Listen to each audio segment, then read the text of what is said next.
hear me and I'm audible and I'm visible. If you can comment me, I'll just get a clarity.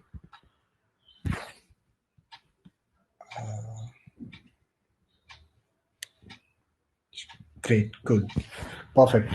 So today I'm going to talk about. Hey, Tejas. Hey, Alok. Just wanted to drop in, come and say we started recording, so all good, good to go. Thank you. Perfect. Thank you. Thanks. Okay, great. So today I'm going to talk about UX Studio Setup. I'm Alok Kumar from Moonfrog Labs. I'm heading the user experience part at Moonfrog Labs. So before further delay, I'll just present my screen. Just hope you guys can see my screen, right? Just yeah. Let me present. Okay, great. So my topic today is about a perfect UXD studio. Uh, and here I'm going to talk about my experiences that I have been following up during my Moonfrog lab, where I'm working on a lot of games and how UXD setup works here and how that is being beneficial for us and for our games. That primarily I'll be talking about. So before there, just a small intro about myself. I am Alok Kumar. I am heading user experience part at Moonfrog Labs. I have been having experience of 15 plus years, developed multiple games, and been in industry for so long. Primarily worked for user experience, player experience, research part a lot. And the people who are not well aware about Moonfrog, uh, we have few very popular games. One of those are Team Patti Gold, which is something India does not need any introduction. A lot of people are playing in India. Ludo Club is something that around the world people have been playing primarily during pandemic. It has become a super hit. uh, Karaoke Club is one of the very popular game in Latin America, and Jalebi is one of the popular for the students and housewives, and there are many more. So uh, now I'm coming back to our topic, which is what exactly is UXT. We are going to talk about user experience design setup. So what exactly is UXT? So the full form says user experience design, but because we are in gaming sector, we may call it player experience design. But it's like the common term which is being used in the industry is UXD, user experience. So it's player experience for us, but commonly it's being used as a user experience design. What exactly we do in this? When we are going to talk about players are actually our gamers. What exactly do we do? We are trying to find out the feelings of the players and try to understand what exactly they are going into while experiencing your game, while playing your game. So we try to get to know the answers of the things like, is the player enjoying? Uh, do they need any help, or are they feeling frustrated? So that's kind of a core thing that a UXT person needs to know from his player and try to find the solution. So problem solving with design thinking, finding the problem and need of the player, deep diving the problem, validating the size of the problem, solving with the design thinking process, and test and launch and do it multiple times, because this is something iterative thing. This is not something you should do it once or twice. This is something is a keep going. You keep iterate, you keep learning, and then you keep iterating as per the requirement of the player and the demand. Who are these UXT folks? Who exactly are the people who are part of this studio? Few are very famous, which is very well known, like artists, animators, interaction designers. Like we know very well, like the look and feel of the game is being designed by an artist. Animators are designing the doing all the micro interaction and all the animation part of any game, and same is the interaction designers. This is very known kind of nomenclatures which is being used in gaming world, and people have been experiencing them very closely. But few people are not very open in gaming world. But I have realized, like UX researchers and UX designers, these are the people who are going to do the research for your game. They are going to find out the solution and find out the problem for the people who are playing your game, just to deeping dive and understanding that what exactly your player are feeling. Are they enjoying? Are they struggling? Do they need any help? What exactly we can do so that they start enjoying your game. So how exactly they do? What exactly they do? So the question is, why UXT Studio? What these people do, they actually try to learn, and for learning they need to do some research. Research could be talking to the players, could be data dependent, or it could be focus group, or there could be multiple process around that I'll be going forward in later stage. uh, After learning and after doing their research, they will do build the product or build your game, primarily just like wireframing, designing, prototyping, or doing the final animations and all the visual effects, and then showing to the players. And that part is called measuring, and that is called testing. And this is not a very one linear process. This is a very process which is keep iterating. You learn, you build, you measure, and after measuring you realize that something else is also required. Then you might learn few more stuff, then do some iterations. You do some more iterations, you do change in design, you might change in your thought process as well, and then you come with some better plan that might be something clicking to your users or your players, something that they are looking for, and then it becomes success.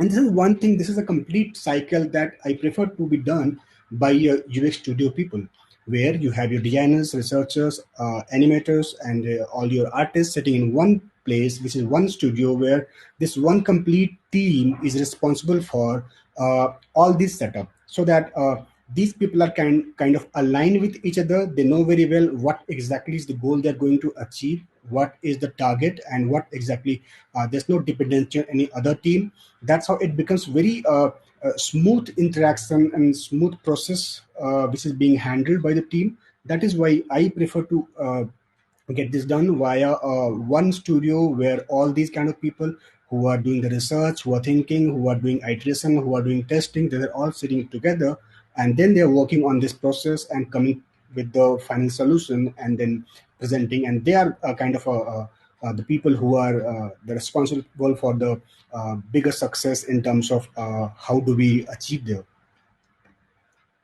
So in these things, I've been talking about multiple times about research. They keep researching, they keep talking, they keep meeting the players. Here, the bigger question comes: how does this part help? How does the research part help? So to know more about this part, I'll just show you two pictures. One, look at this picture. This is one of the player who is are one of the, you can say, whale in gaming world, or we call VIP in our world for our game called Teen Patti Gold. In this game, this is one of player. Uh, if you look at this picture, this one picture tells you a lot of story about this picture, what kind of personality this is. So if I look at a picture, if I have to describe, I'll say something like, this looks like a very rich person who is having multiple phones, looks like three mobile phones. Looking at the home and the way things are set up, looks like he's a kind of a rich person, well-to-do person, living in some posh area where there are some high-rise buildings are there. His wife is no more. His kids are playing. While playing, he's talking to a friend. Maybe he's chatting. So if I have to create a story, and how I came to this picture is something like a player who is having a good time, who is a very well-to-do family person, who is earning good enough income for his family and kids and everyone. He's still, when maybe he feels lonely, or when maybe he wants to talk to his old friends, or maybe want to be in touch of those friends, and maybe want to miss his college days. This is a game where he can maybe talk to his friends, and maybe he can miss those or relive those college lives. So what exactly is the motivation of this player? He's not just playing to play game like Teen Patti or Rummy or poker or something. He's coming to play this game because he loved this game, but he want to relive that life of that college life where he used to play those card games with friends, and this is how he's trying to relive his that life. So the motivation of this player is different from a normal player. Let's look at the another picture. This is a player sitting in a cab. He's a cab driver. He's waiting for his passengers, and while he's waiting for passengers, he's playing a game, Teen Patti Gold. Looks like outside area looks like it's raining, and then maybe because of that there's no passengers coming right now. He's kind of waiting, so he thought of you enjoying this particular time or spending this particular time by playing a game. And this is a very usual thing they do, because they used to have some gap, 2 minute, 4 minute, 5 minutes kind of gap, while they're waiting for some different passengers. So the motivation for this particular player versus the motivation for that rich guy is different. So, what exactly research does? Research helps you understand the mindset of that player versus this player versus so many other kind of players. You might have different kind of personas for your games. You should be knowing, or you should be deep diving about your players and understand here the real motivation behind playing your game, and that is where you'll come with the right solution. So, what exactly is this research doing? How it is helping? This is helping me build a mindset about the intelligence of the player, or about their addiction or their emotional level, or if they're feeling anxiety, is there any anxiety in terms of if they're losing, are they anxious, what exactly is their personality, what exactly their skills. So these research helps us a lot in terms of deeping dive into players' emotions, understanding the player's environment profile. Why environment profile? Because a player who was rich, he's playing sitting at his home on his sofa, which is very silent. Maybe some light music is on. But look at this guy who is an auto driver or cab driver. He's in a public place where there's a lot of noise. Still, he's enjoying the game. So you need to understand exactly the environment profile of your player so that you can take your design decisions. You do test, iterate, and build with your very high confidence, because now you know a lot about your player. It helps you a lot in terms of taking any design decisions, that what exactly you should write, what kind of copy they can understand, what kind of design language they can understand. That helps you a lot in terms of taking a final decisions in terms of any when you're trying to solve any problem of the player, or when you're trying to build any new feature for the player. It helps you a lot in terms of what exactly and what kind of features should work. Make a connection with your players. This helps a lot to make a connection. When you meet a player, you try to interact, and it builds a lot of connection. I mean, usually I have never felt that people, I mean, whenever you talk to a player or call a player, players are kind of very surprised that he has never expected that he can get a call from a gaming company, and somebody will ask, sir, can you talk to me for your about this game, I just need your feedback. Is something they are not very used to. And when you tell them that you are willing to get the answer, and then you want to make the game awesome, they are kind of very enthusiastic about giving their feedback, because they hear that there is someone to help me, there's someone to make this game awesome, the game which they love. So that connection is important, and that very continuous connection is required, that you should be doing with your players. Now when we tell connecting players, how do we make the connection, what are the sources to make those connections with the player? So the connections could be, sources could be social media. You may meet them via WhatsApp, Facebook, Instagram, Telegram. There are a lot of medium where your players are. You go to that medium, try to find your players.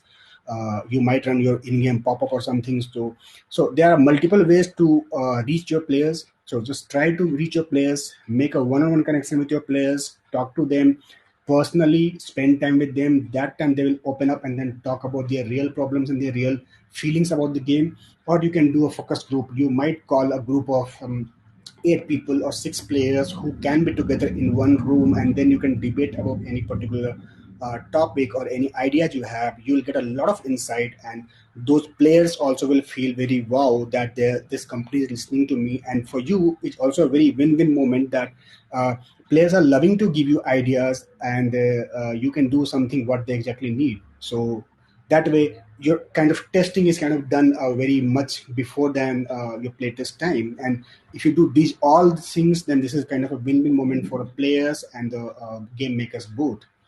uh, there's one more thing we do, that we call PAC, which is called Player Advisory Council, that we use a lot during making any of our game.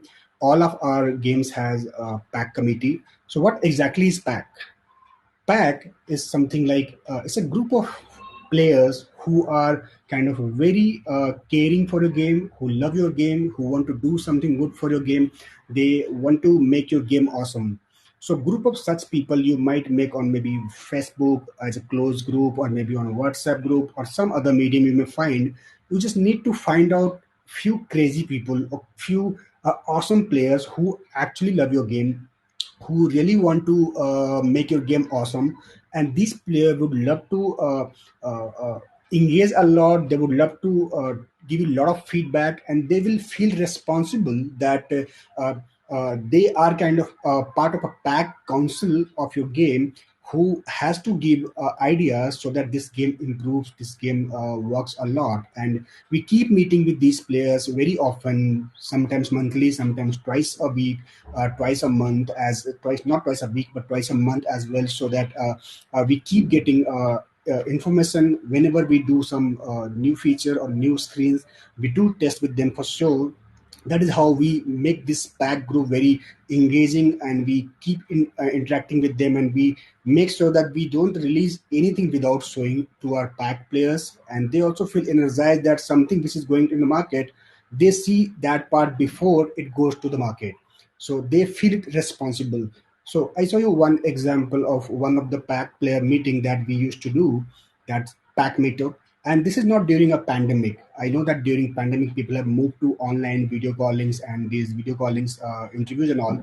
This is something we have been doing before lockdown, before corona as well.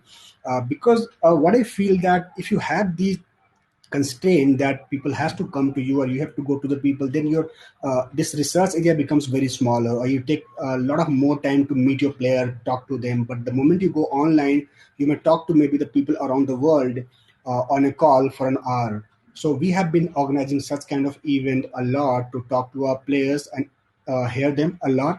And in fact, I would say during this pandemic and COVID time, this was a kind of a very happy moment for a researcher or player like me, because pre-lockdown and post-lockdown, it was so difficult to talk to a player. I mean, you have to talk to someone and convince for the time, like, I need your 5 minutes, and they are sometimes very busy.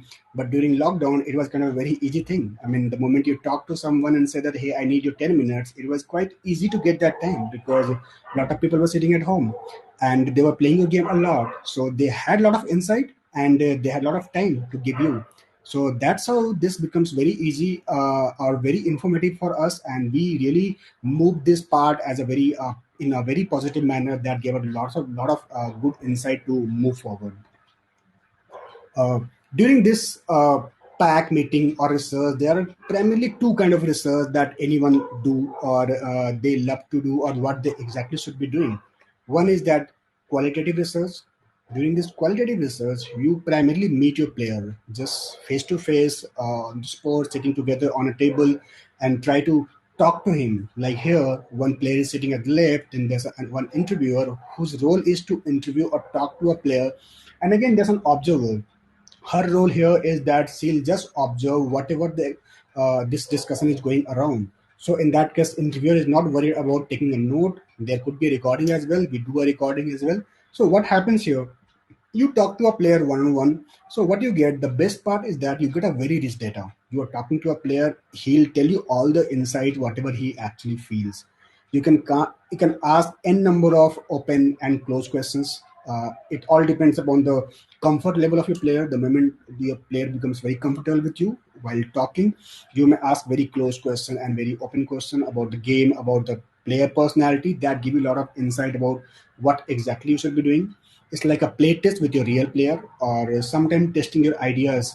You have some ideas, you may test your idea with your player. That is something very open culture that we have, and that I really encourage each and every, I mean, gaming company, they should be doing with this your player. You get a chance to observe him playing. You can ask him to play it in front of you, and then you can observe, and then you'll find that, hey, what where exactly he's getting stuck, or is he enjoying. I mean, you get the answer right away. There's no bias, there's no thing. You cannot say that, hey, this player is not good, he's not understanding. No player is wrong player. I mean, users are always right. So you really need to adapt, or you need to understand and learn that if any of your player is struggling, that is something you need to work on. player need not to learn something. There's something you have to try that it should be as easy as possible, or it should be as engaging that they need not to struggle a lot. So this time also, because he's sitting in front of you, you may kind of observe his body language. You can observe his joy or struggle or a kind of excitement he's having during the game. And also one more interesting part, that you'll build a connection with your players after the interview. You should not leave your players that, hey, I'm done with the interview and done with the game, and then you may leave. We used to make that data of those players whom we have interviewed, and that's how it become big data and big connection with the players, so that in future when you do something, you show it to them and get the answer. Or maybe wherever they were getting struggling, or where they were getting stuck, at that particular moment you send them message, hey, I have fixed this thing for you. Look at the joy on the players eyes, that he'll be happy that, hey, this company is very trustworthy, this game is awesome, if I give them some feedback, it's worth solving, they solve it. Another part is that quantitative research that we do in terms of data, that we do with the quantity, with a lot of data. Like if you have millions of DAU, that's an awesome research to do. Like you may run some survey on your own platform, or you may run some survey on maybe on your social media platform, or it could be some other way. Or maybe you may look at your own data and try to analyze your data. So these kind of research is also a kind of a very important one, because here what you get, the best part is that you get a lot of data to validate. While you want to interview any player, maybe to interview 10 player, you might need to at least 3 days or 4 days. But here, for getting the data of maybe 10,000 people, if you have good DAU, you might take just 1 hour, maybe 2 hour, 3 hour, not more than that, I guess. So this way you get a very lot of data, big amount of data to take any final design decisions. Or maybe what we do a lot of time, that we get some hypothesis from our qualitative research when we meet a player, and then we validate the size of that problem, or try to find some solution and validate that solution with the help of quantitative research, that helps you quantify that the kind of problem you're going to solve looks like a very I'm very confident before even trying to solve that problem, that we should be attacking this problem before investing a lot of research, a lot of resource, and a lot of time to solve any particular problem. You kind of are very confident and kind of recommend that we should be doing this. And it is very cost effective, because of when time part is a very small time required, it's a very quick thing to be done. If your questions are primarily perfectly set, then there's no bias at all. You have to make sure that your questions are not leading, your questions are not confusing, there's no double meaning questions and all. If you take care of those normal rules of asking those right questions, then this could be done very quickly, and the data could be very rich in terms of that will help you take any final design decisions. One thing we do that we call test everything. We make sure that we don't leave anything. We don't go live at all without testing anything. So while testing, you may test your even a small prototype. It could be paper prototype, it could be small wireframe, it could be art, it could be final playable build. But the main crux what I'm trying to tell is that don't forget to test. You have to test everything before going live. It does not take a lot of time. And what happens when you are in touch with your lot of players, it becomes just things that can be done in hours. You can talk to your 10 players in just 2 3 hours if you actually have built a strong connection with your players.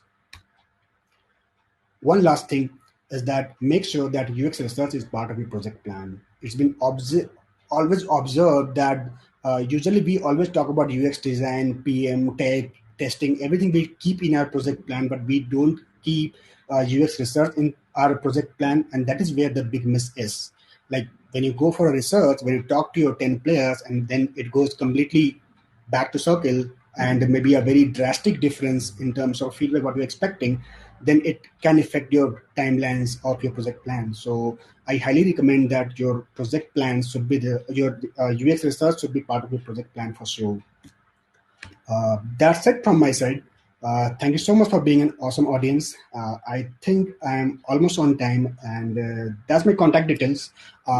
I am highly available on LinkedIn. So if you have any concern, any questions, you can talk to me on LinkedIn. On this is my email ID, where you may contact me.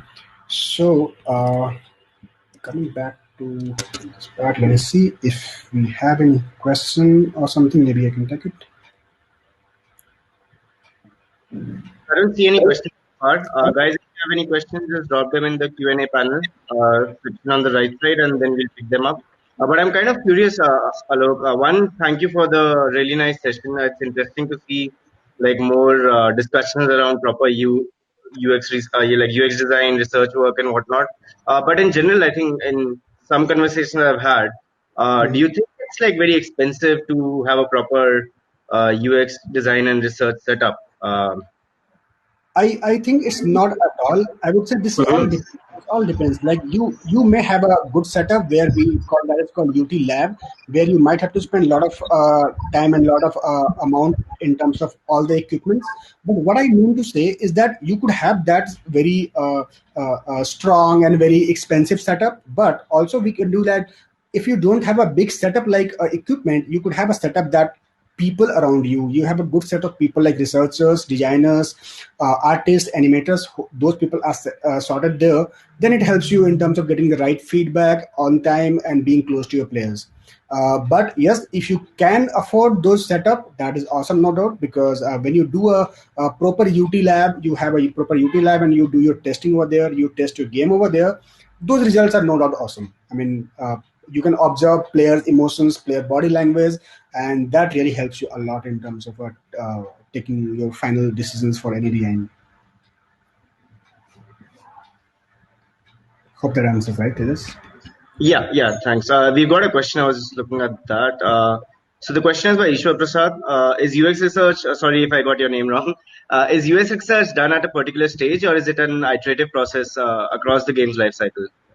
Okay, correct. So it is a process that should be linear, but there could be multiple ways of process. Like there could be a process, there could be research first when you are trying to explore. You are in very exploratory mode that you don't know the problem of the player.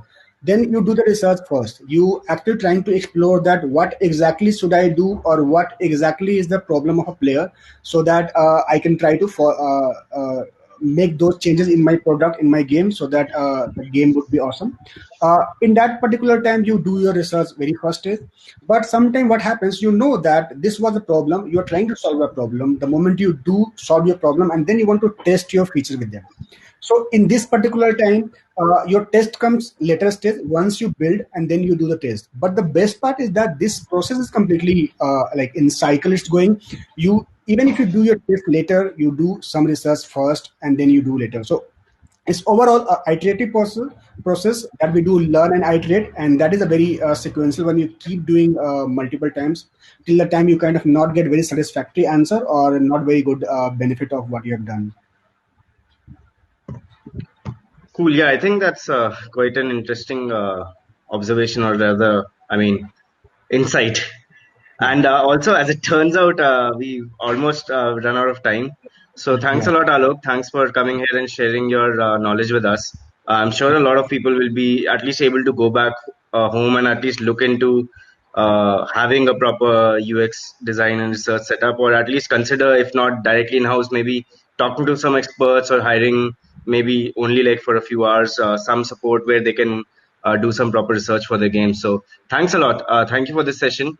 You can feel free to, like guys, you can hang out and talk to Alok later or maybe meet him in the lounge. But yeah, we're that's it for this session. Thanks guys. Thank you. See you Sure, guys guys. in Sure. the Thank other you. sessions. Thank Thanks. you. Bye bye.